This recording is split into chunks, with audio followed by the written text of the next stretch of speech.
Hello and welcome to the Of Interest podcast. I'm Gareth Vaughan from interest.co.nz. In this episode, we're looking at China, which of course is New Zealand's key trade partner, the world's second biggest economy. And we welcome back David Mahon, who is the Beijing-based Managing Director of Mahon China Investment Management.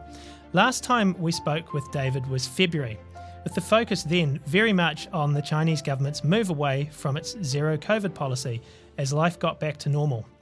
This hasn't, however, panned out quite as expected, with the Chinese economy struggling in comparison to its strong growth of the past.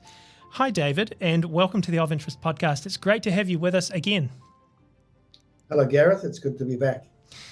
Look, when we spoke in February, there was very much an expectation from memory that coming out of the COVID restrictions, the Chinese economy and Chinese consumers would really kick into life. And, this was obviously based on the fact that people would be happy to be free of the zero COVID policy, and also looking at what had happened in other parts of the world when COVID restrictions were lifted, indeed, including here in New Zealand, when there was a real bounce and sense of optimism around. But would it be fair to say that perhaps things haven't quite panned out as was hoped back then? Well, they haven't, and I would say we certainly misforecast the timing of consumer confidence recovering. As we look at this economy now, and I'd say it's probably more complex than I can remember. China is a huge economy. It is, by purchasing power parity, arguably even bigger in mass than the US now. But it is very complex because it is a mixture of a state-driven policy environment within what is an intensely competitive free market. And there are really no other economies like that in the world of any kind of measure. So the thing that's happened, as far as we understand, is what COVID did and China's isolation emphasized were the contradictions within the Chinese economy structure. So this is not about underlying economic energy potential, nor is it really a measure of consumer potential. It's a measure of consumer confidence, but on the basis that structurally, there have been things that China probably should have changed 5 years ago, 8 years ago. One of those is the way in which they tax the country. And at the moment, all taxes essentially are taken to Beijing and then redistributed within the administration. So most regions, most towns, most provinces don't retain their own tax take. So they're pushed to convert land into residential and industrial use. And the conversion of that, of course, brings about a huge leap in the value of land. And the equivalent of a stamp duty or a commission to government has meant good revenues for most major cities, even third-tier cities. That has been stopped in recent years to protect the diminishing agricultural land. The tax is being taken away, and the alternative for local governments, one of the alternatives, the conversion of land, has been slowed down or stopped. So local municipalities don't have enough money for a lot of things. Plus, there was the 50 plus billion US dollar cost of COVID management. And that was pushed onto the local counties, towns, cities, provinces. It's a huge cost. And even at the end of the COVID period, a lot of these cities weren't paying the workers that were actually administering the policy. So that's how drained of cash the basis of China had become. So the population is looking at this, it's seeing these big problems, and it's realizing that, well, maybe this isn't as well managed a country as we thought. Plus the property market is very slow, and that's again because of confidence, but it's also oversupply related to what I just described as the local government's ways of raising money in the absence of retaining their tax revenues.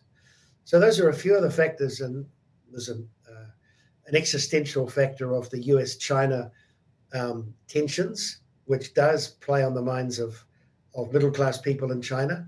Actually, even in remote areas, people mention it. So there's a lack of confidence. Consumers are not going back to buying and investing as they were. And the government is now struggling to reset things as far as it feels it must to get demand back on track. So we're in this strange situation of very low consumption. There is still economic activity, and we're going to get 5% this year or 4.8% growth. So, China's not in the doldrums, but there are a patchwork of doldrums across the country. Yeah, that's an interesting overview. And David, you often travel around within China. Have you been doing that in recent times? And when you do that and you visit, you're based in Beijing. You obviously go to big cities, but smaller places as well. What's the sort of vibe, I guess, that you pick up, and how different is it, perhaps, from say the Beijings and Shanghais of the world to maybe some of the smaller places as well? Yeah, it's an important comparison, Gareth, because the major cities, let's take Beijing and Shanghai, where I am every few weeks shuttling between the two. Hangzhou as well, it's not an insignificant city. There is a general sense of cynicism politically in the major cities. I'd say the top real tier one cities are Beijing, Shanghai, and Shenzhen. And there is a sense of the government not being able to deliver good post-COVID policies, not being able to signal the market that the value of assets will stop falling in turn. So it's dissuading people from investing. And the Chinese middle class is, we think, 400 million people. That's in a population of just in excess of 1.3 billion. But they're very significant. These are business owners. These are well-traveled, well-educated people. They're very influential on government thinking. Those are the people that are probably closer to the more senior officials in their cities. But when it comes to the massive China, the China that really matters, the China that drove reform in the first place, the China that delivered Mao's revolution, it wasn't the cities, it was the countryside. And the small villages, the small towns. So that's still where 60% of Chinese people operate. And they're the people who earn, in many cases, less than a few $100s a month in some cases. So there is an energy at the grassroots of China that is extraordinary. We work for a range of companies, the usual suspects in New Zealand in horticulture, in agriculture, animal husbandry. And so we're visiting orchards, dairy processing plants, farms. There I see no real change. There is a tremendous amount of activity. People are working hard. In terms of the horticultural sector, trucks are coming and going. You can see the evidence in the markets, in the villages and the towns near these areas. Intense activity. On the other hand, in the dairy sector, there's a global oversupply. There's an oversupply in China. It's another story. So there's currently a major slump, major deflation on dairy products, which is a challenge, a big challenge for New Zealand. But that's a cyclical thing related to an industry. It's not directly related to consumer confidence and consumption. So our view is that, one, the government will get the policies somewhat back on track. This is a very intelligent, experienced administration. They're people who have come through, in most cases, their whole lives in the sectors that they now govern, unlike politicians and administration often in our own country. And so they're going to make some interesting changes related to banking, interest rates, mortgage rates for the real estate sector. But the real force is going to come from these areas I just described. And that is already palpable and has been since I first went back on the road at the end of February. when I say back on the road, I traveled when I could throughout the COVID lockdowns, costing me many days of quarantine. So I've been active throughout, but it's been constant since February. I'm probably out 3 nights a week somewhere. So yeah, that's beginning to have an impact. That's beginning to be a force which is going to be the main force that really lifts the economy. And around that, the government will sometimes struggle and sometimes quite skillfully readjust economic policy that will help consumption in terms of consumer confidence returning. You mentioned the dairy sector, and that has been in the news a lot. What is that key cyclical issue you were referring to, and when might it sort itself out?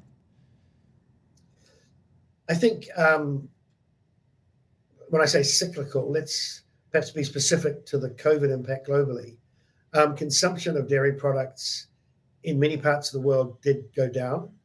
The movement of dairy products around the world, of course, was very difficult.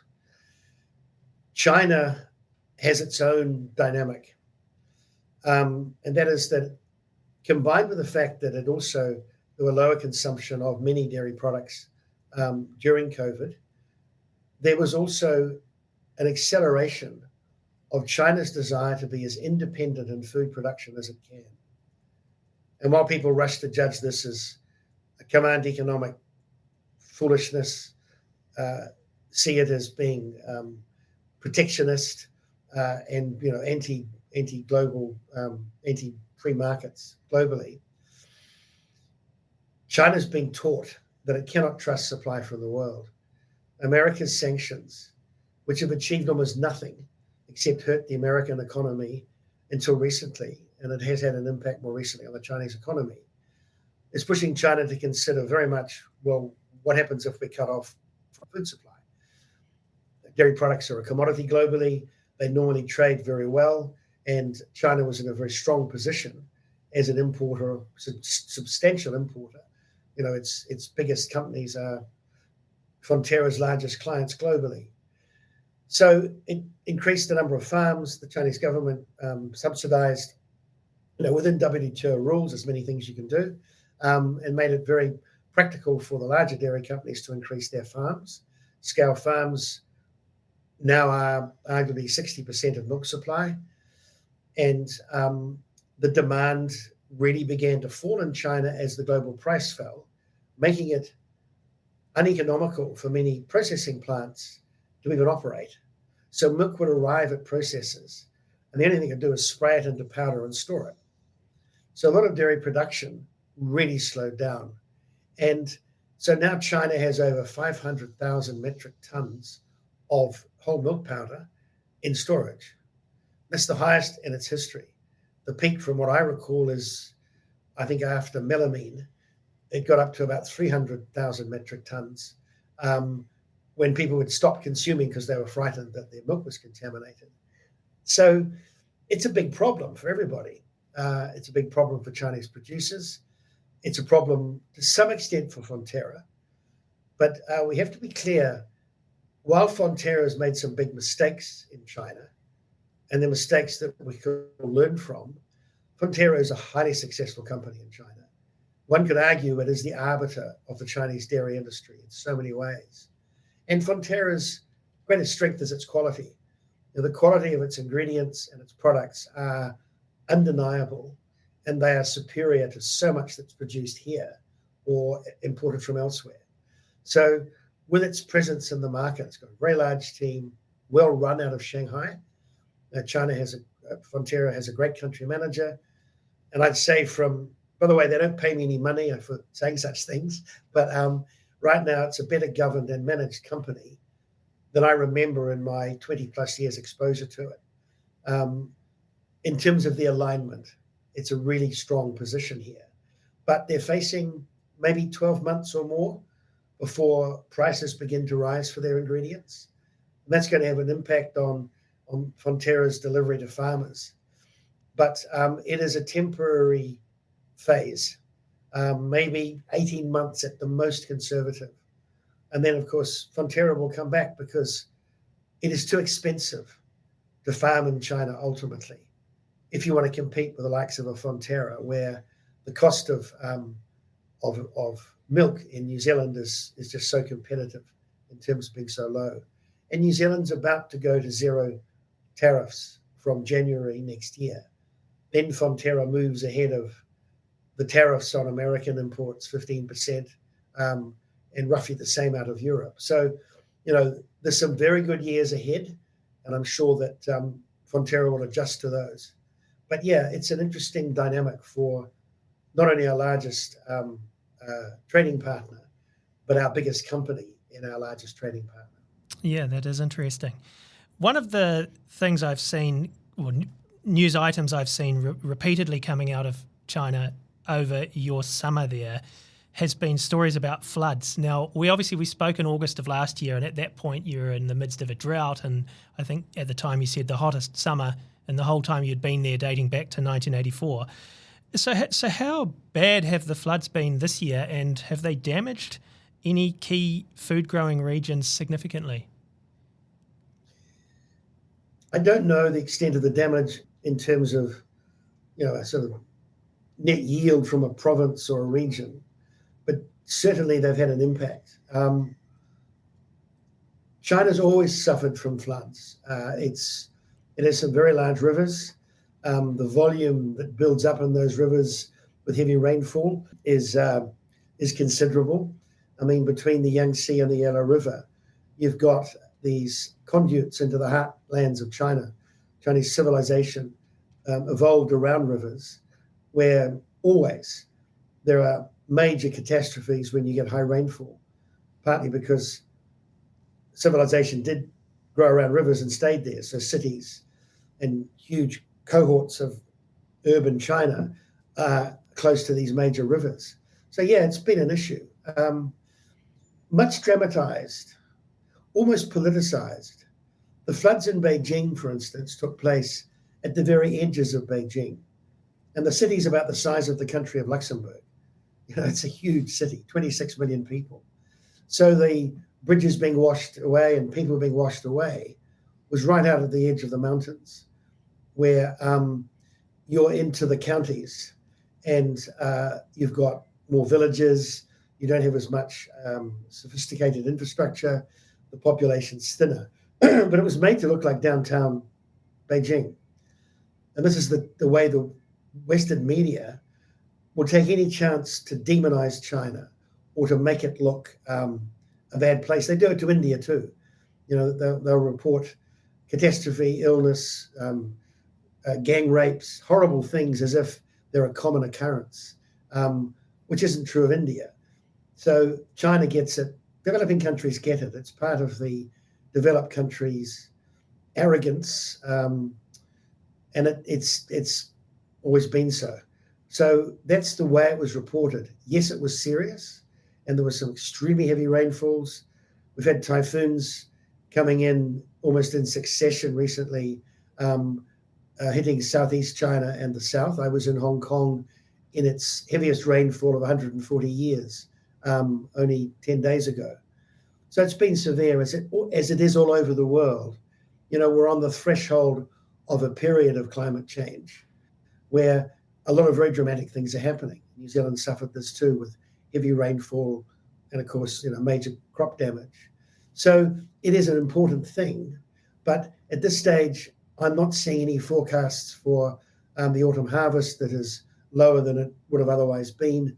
We're not seeing yields in other crops that are making a big difference.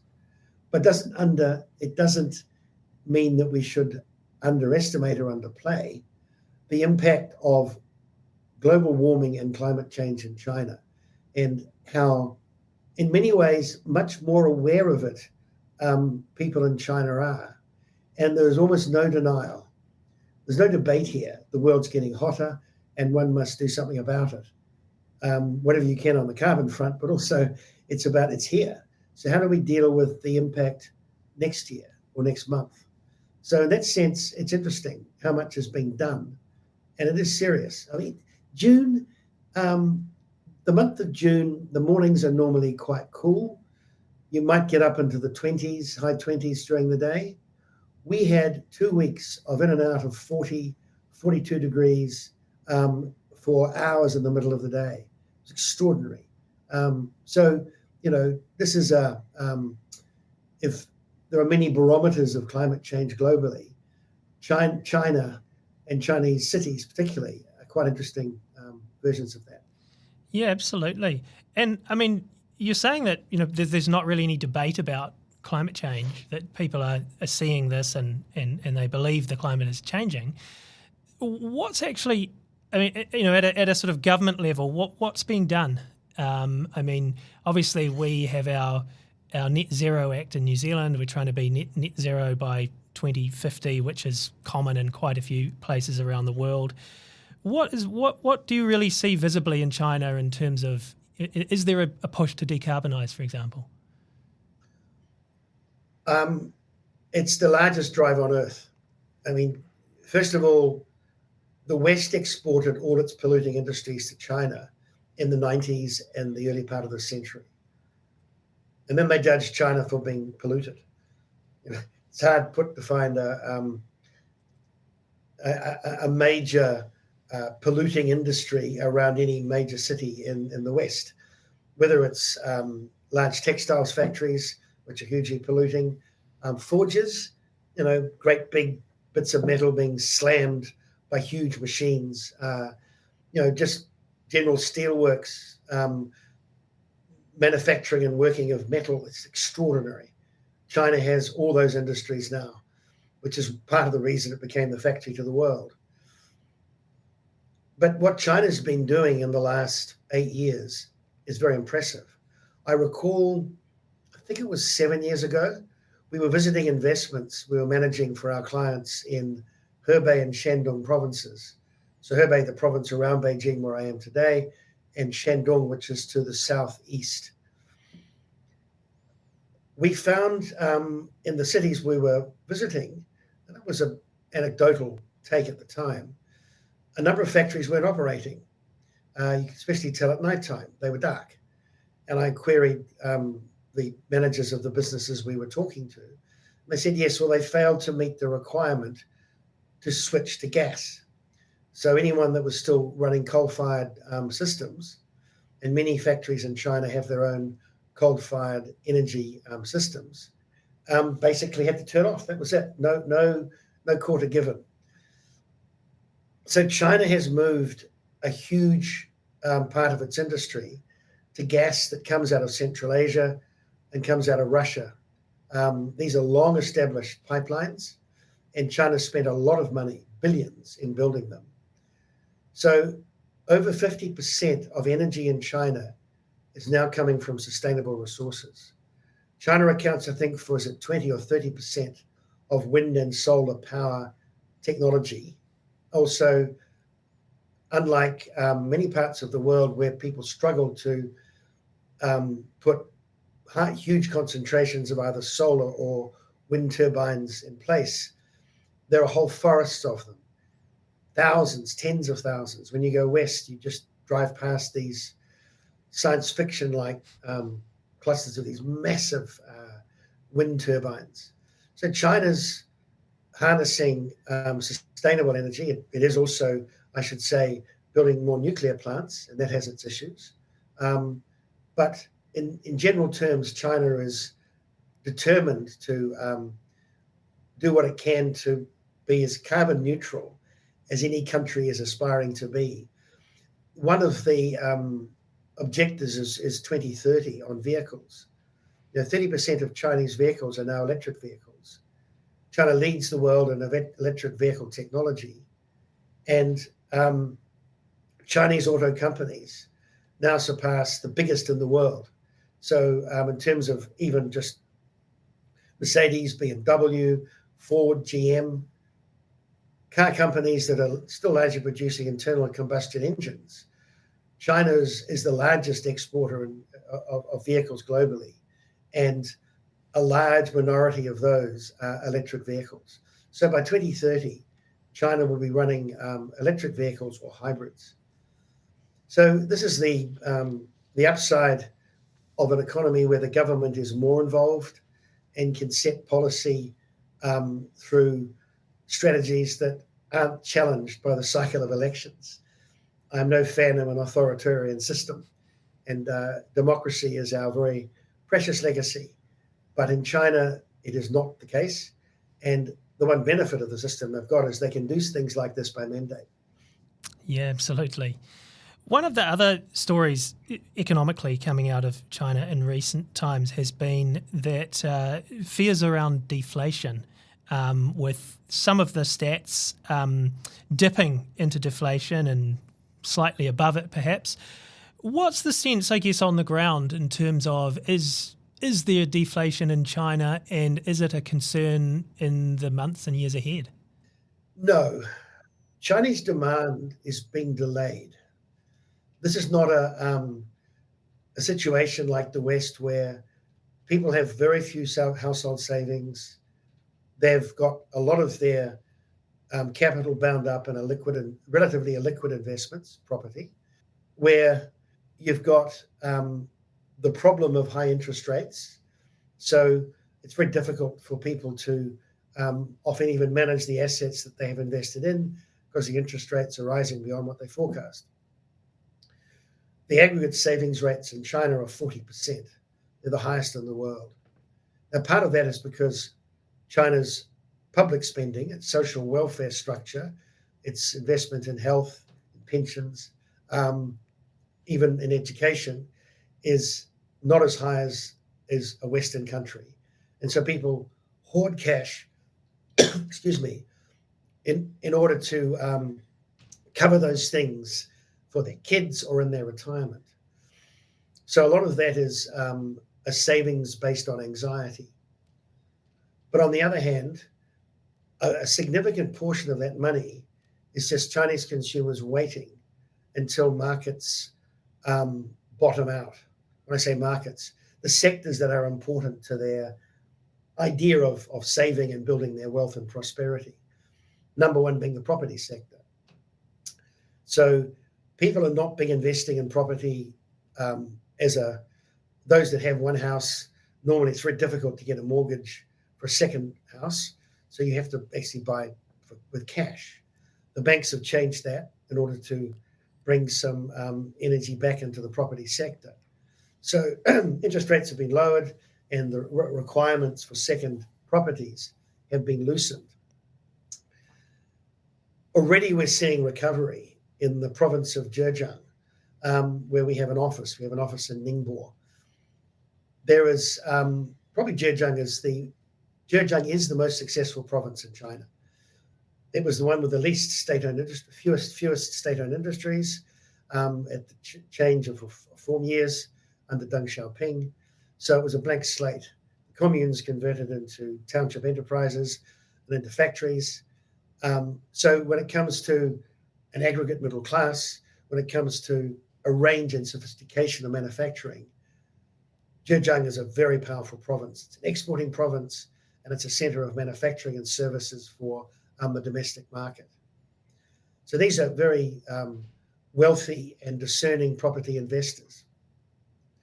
There's been a rule in the property sector that once you set the price for your projects, you don't lower the cost of apartments. So if it takes 2 years or 3 years to complete a project, those that put deposits down at the beginning aren't upset at the end because someone's come in at a lower price.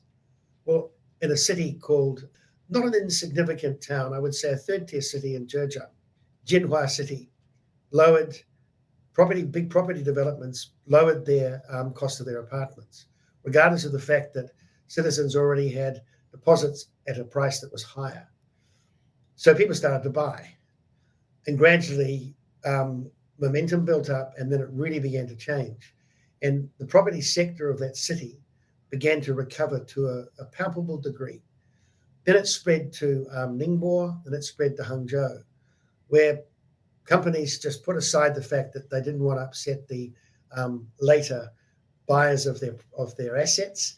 And so in these cities, you saw real movement and you saw recovery of pricing. Now, once investors saw that, and let's remind ourselves that over 80% of Chinese own their own houses, and very few are encumbered with the level of mortgages and payments that they are in the West. So the free cash to buy a second house is not an uncommon thing for a Chinese middle-class household. So they're beginning to buy again in Zhejiang. That will spread. So again, from the grassroots to an extent, the property sector is beginning to recover. So this period of deflation, or this plateau, I would say, is going to be relatively short in some sectors. The other interesting one is the vehicle sector. People are waiting to buy new cars. Chinese consumers change and buy new vehicles at the same rate as relatively wealthy middle-class people do anywhere in the world. And with the rapid evolution of electric vehicles, that is quite a process. So people are going to the next and the next vehicle because each upgrade is actually quite more sophisticated than the previous one. That's still to come. But again, we will see that begin to move by, I would say, the spring as a sector quite strongly.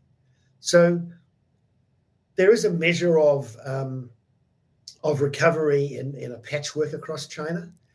I don't know yet how it's going to play out in terms of a 4-month forecast. I am confident we will see real change by the end of the year. And I'm very confident by the time we get into the beginning of the second quarter of next year, all these major concerns and these doubts about the Chinese economy will be being put to one side because of the performance of the economy. Because once it begins, once the momentum starts, then prices will begin to rise. People will begin to release those pent-up savings that are somewhat, it's a way of sterilizing a lot of money. The only outsider on this is capital markets. And that's another question. But I think in general, I think we'll see a recovery in terms of the timing I've just described. Just wanted to ask about demographics as well. So it was in the news a little bit earlier in the year that the National Bureau of Statistics had stopped publishing age group specific unemployment data after the youth unemployment rate, which is 16 to 24-year-olds, rose to a record high of 21.3% in June. So just curious, how significant is the issue around unemployment, youth unemployment in particular, and how does this tie in with an ageing population? Well, first, the fact the Chinese government stopped issuing those figures shows a deep insecurity in the administration. People look at a very powerful man at the head of China, Xi Jinping. They look at how he's consolidated more power than probably anybody, even more than Mao had. They see this monolith and think nothing can shake the party. Very far from the truth. China struggles to work out how to manage the economy, what is the best social policies, as any politicians do in the world. And like all politicians, get it significantly wrong. If the West was so good at running the market and judges in other countries, whether it's Latin America, India, or China, why do we have our own cycles of boom and bust? Why do we struggle with our housing sectors? Why is it we can't sort out a proper wage and tax structure? Why is it that there are more poor people in our country than there were some decades ago and fewer well-paid jobs? There's so many factors. It's hard for anyone to truly understand the dynamics of capitalism and to manage free markets. And China is no exception. Policymakers are no different in trying their best to get it right, trying to listen to the right people that advise them, but being distracted by constituents. It's the same here. The middle class is the one constituent that the Chinese government thinks on and worries about. One of the reasons perhaps why they've not declared or made transparent the youth unemployment figures, because those kids are largely from middle class families. I mean, there's probably 30% that are getting to universities because they, from their villages, people have put money together to get, and the families to get the kid that's most likely to succeed to university. But overall, these are kids from reasonably well-networked and funded households. They matter a lot to the Chinese government. It was their dissent, it was their chagrin that helped break the zero COVID policies of last year and pushed China into opening up the society and the economy. So the middle class matter. There's nothing that China worries about more, the Chinese government, than mass unrest. And when you don't have the means to petition your government easily, when you're not heard as an individual or as a community in a way that you know you're being heard, in the end, you take to the streets. And that's one thing which is the contradiction of the great concentration of power in an authoritarian country, is that change normally comes when you aren't expecting it, or it comes from massive social pressure. Whereas in a democracy or a system where we can elect people as we do in New Zealand, the pressure's let off. There are so many release valves that actually prevent that sort of thing. But I am very sympathetic, and I'm aware of many of my friends and kids who don't have jobs. We're a very small business in numbers of people. And so we're often asked, to do internships. And you look at these kids who've been studying finance, although we don't focus on that per se, but anyone that's studied something interesting, anyone that's smart, we look at people for our business. But, there's been very specific studies for people to get into the financial sector, to get into into marketing, into this, what is normally a very powerful and dynamic consumer environment. And no, people are not employing. It's not that there aren't the jobs, but the companies, like the individual consumers, are being very cautious. So they're not employing as they were. And China's also done what New Zealand did, which was become overly focused on wanting everyone to have a tertiary university education. So we got rid of technical colleges. There's an intellectual arrogance in that, as if these were lesser places of intellectual endeavor, which they were not. And we wanted everyone to have university degrees.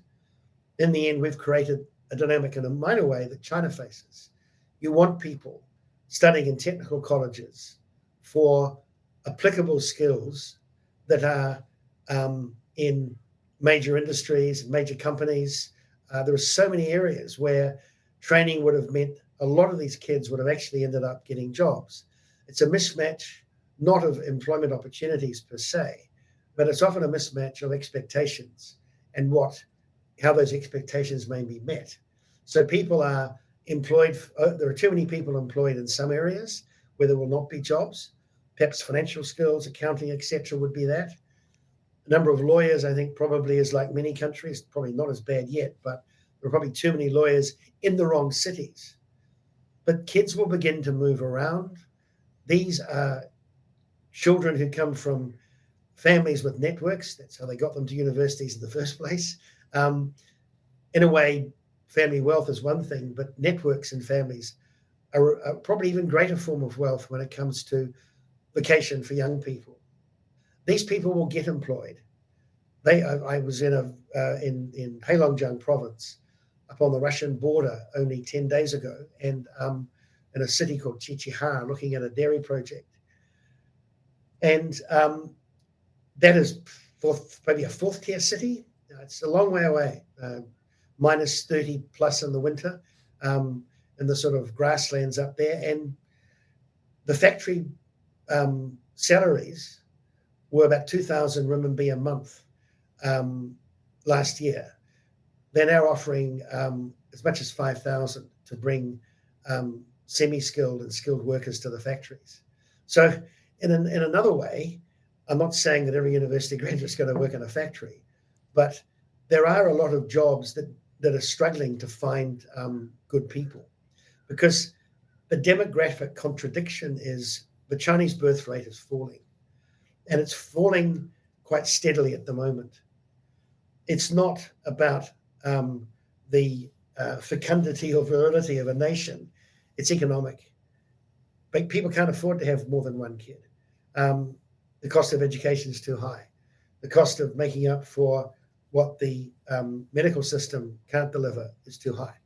There are so many things which, the size of a house, to have an extra bedroom, all these things come into it. So there are big disincentives. And with a falling population and issues around youth employment, you think this wouldn't match. Well, this downturn in birth rates has yet to play through in terms of the employment sector. But I think these kids will get jobs. Yes, they'll have to move away from the comfort of Shanghai or Tianjin or Ningbo. They'll have to go to other cities, maybe be paid less, but the cost of living's less.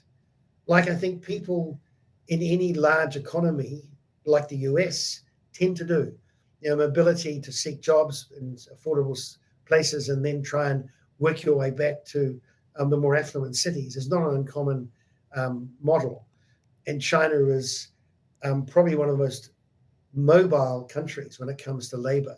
So this is not something that's going to have deep economic impact. It's troubling socially at the moment, and I feel very sad for a lot of these families because the kids are feeling there's nowhere to go. They've worked so hard. They've put so much into this education. But I think it will work out reasonably for most. A couple more issues I wanted to ask you about. Firstly, you wrote an article, I think it was last week, that we ran on the interest.co.nz site, in which you said, and you've touched on this a little bit already in this podcast, but I just would like to probe into this a bit more. In the article, you said, in the absence of an electoral process, the party's survival depends on the tacit support of the people, which is now being sorely tested. So I guess I wanted to ask, with that, what do the people want from the government at the moment? Or if I put it another way, what does the party need to do to shore up the tacit support of the people? The party needs to show bold economic management, and they need to restructure the economy in some very deep ways. One is the tax situation I described. They need to allow more money to be left behind in major areas of China so they can make their own decisions and they aren't resorting to not just the conversion of land, but the issuance of bonds and the other areas which have put in effectively create liabilities for these places. The Chinese economy also has other major issues. Companies are massively overtaxed. China has one of the lowest personal income tax takes in the OECD. It sort of shuffles for bottom place with Russia in any period. And this is a major problem. There's no capital gains tax on profits from the stock market, and capital gains on housing is almost negligible. So there are areas where China needs to really have a hard look at how it taxes its economy and people. If it lowered the tax on companies, and as a tax-paying company in China, and being legal person of other clients' businesses here, I look at the great burden of fees and taxes and levies, and I see that these businesses could be more profitable and therefore employ more people and be free to invest in their own sectors. That's one area. The other is to level the playing field. And China's playing field has been always distorted. All playing fields are distorted.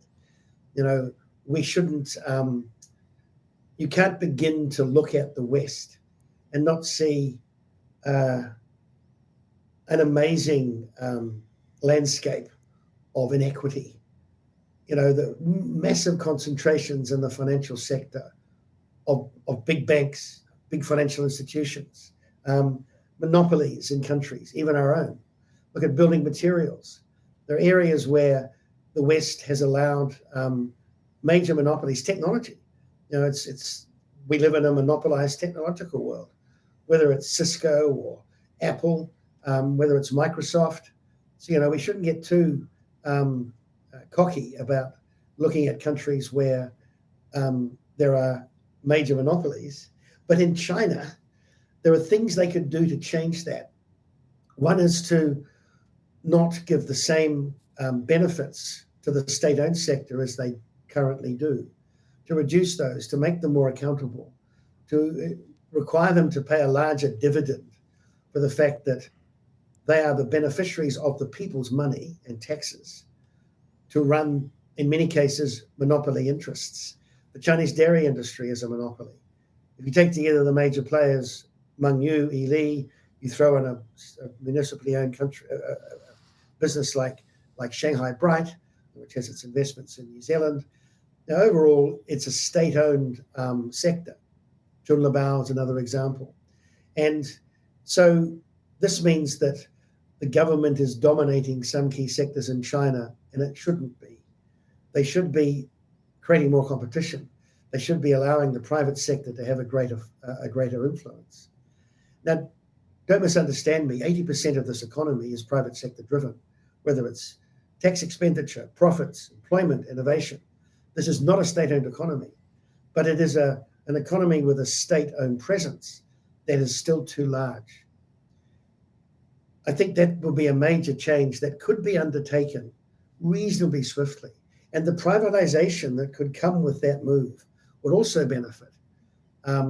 Offering assets for sale, the investment process of that would be considerable. So, there are many things that if the people can begin to see those changes, they can begin to see that their savings, for instance, can get a better interest rate in the banks. The Chinese interest rates are very low for savings. They're very high if you're borrowing. So in that sense, there's an imbalance. If China's capital markets could be properly managed, the moment you sort of wait to see what government policies are being run around capital markets before buying shares, because the markets don't really reflect, although one could argue that capital markets don't reflect many economies that accurately. They certainly don't in China.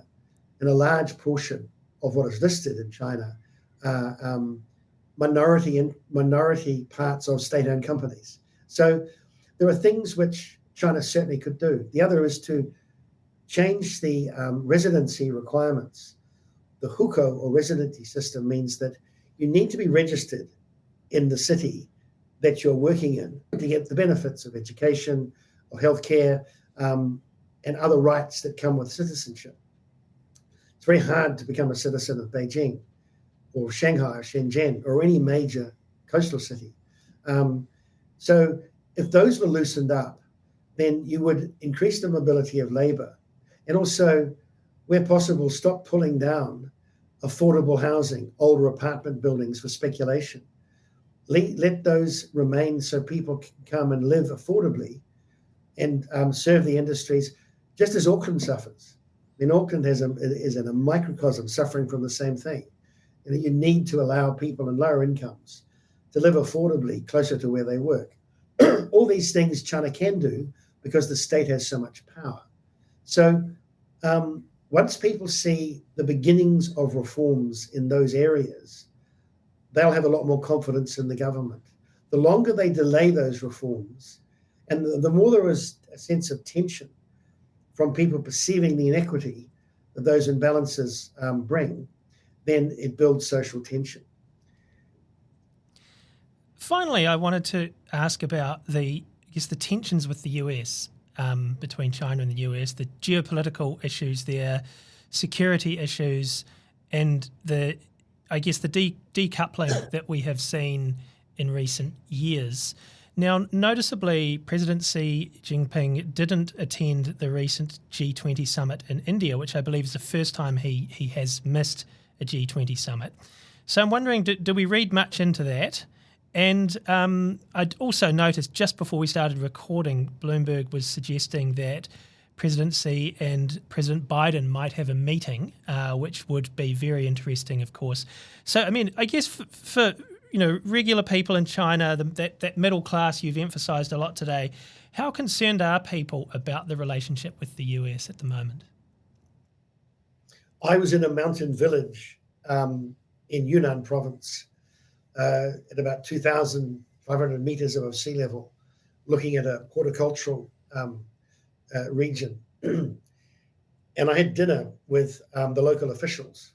And this is very remote. It's probably one of the more remote places in China. At that dinner, and it was lots of local farmers that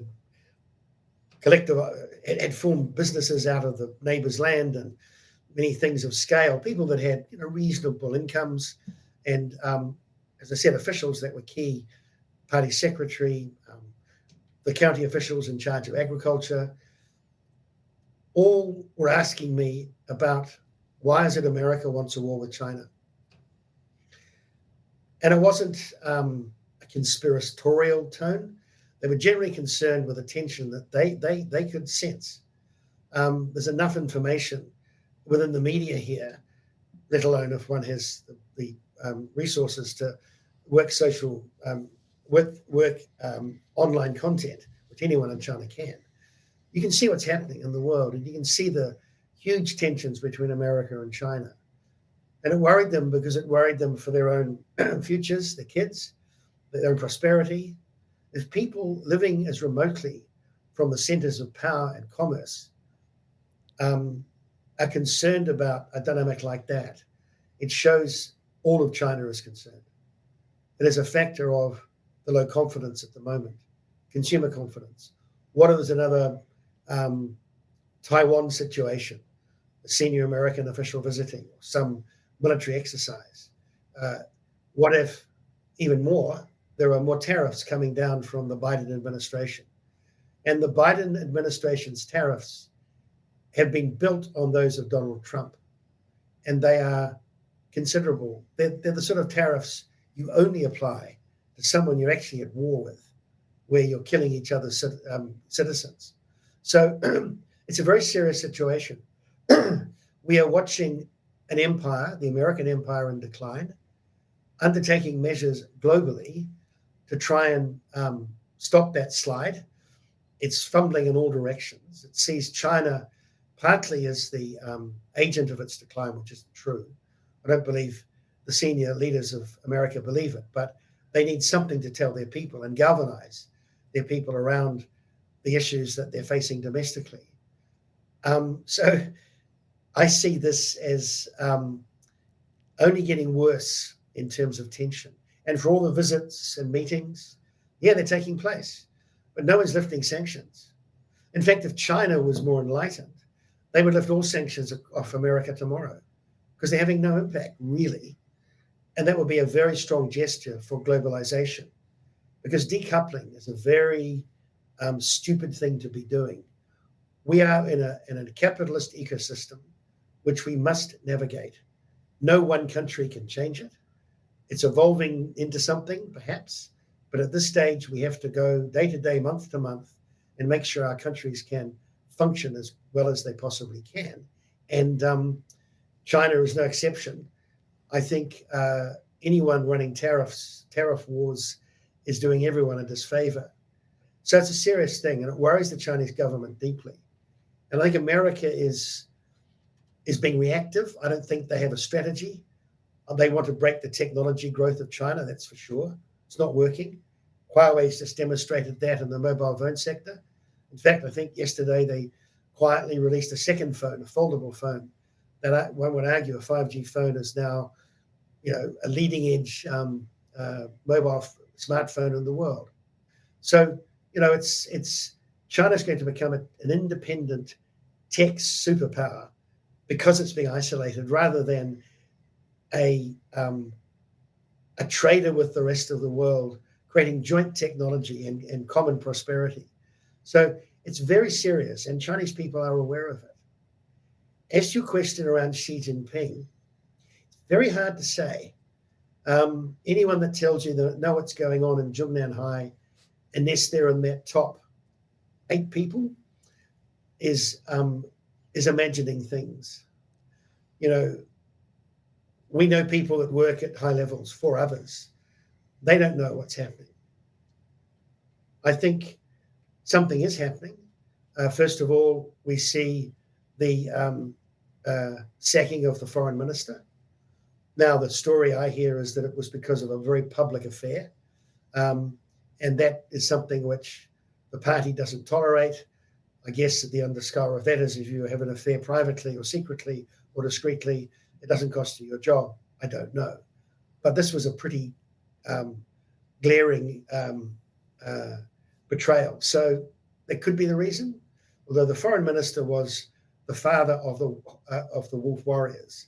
So it could also be around a wish to try and temper that part of the Chinese face to the world. But we had some senior military officials, also someone who was head of the rocket program, recently have been arrested.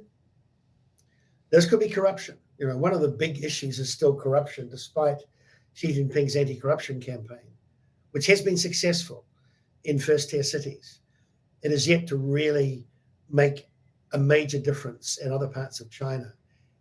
And without question, in an opaque system like this, it is still rife at senior levels. It could be about that. Whether it's something deeper and more political, I don't know. But the fact he did not attend the G20 is most significant. I'm assuming it's because there's a lot to be dealt with in economic choices and policies. While the people around him are highly experienced, they're not experienced at the level they're now at. It's a new administration since the beginning of this year. So some of these people are learning at a much higher level what it is to manage. Perhaps that's a preoccupation. So I wouldn't say that his power is in any way under threat. I don't think when you've got the ability to remove people at these levels, it shows that you're still very much in charge. But there is something going on. I don't think I would like to speculate what it is. I just don't have enough information. Look, I'm sure we'll hear more on this and all these other issues in coming days, weeks and months, David. Thanks so much for that. It's a fascinating look at China and the Chinese economy and indeed its relationship with the United States. That's David Mahon, the Beijing-based Managing Director of Mahon China Investment Management.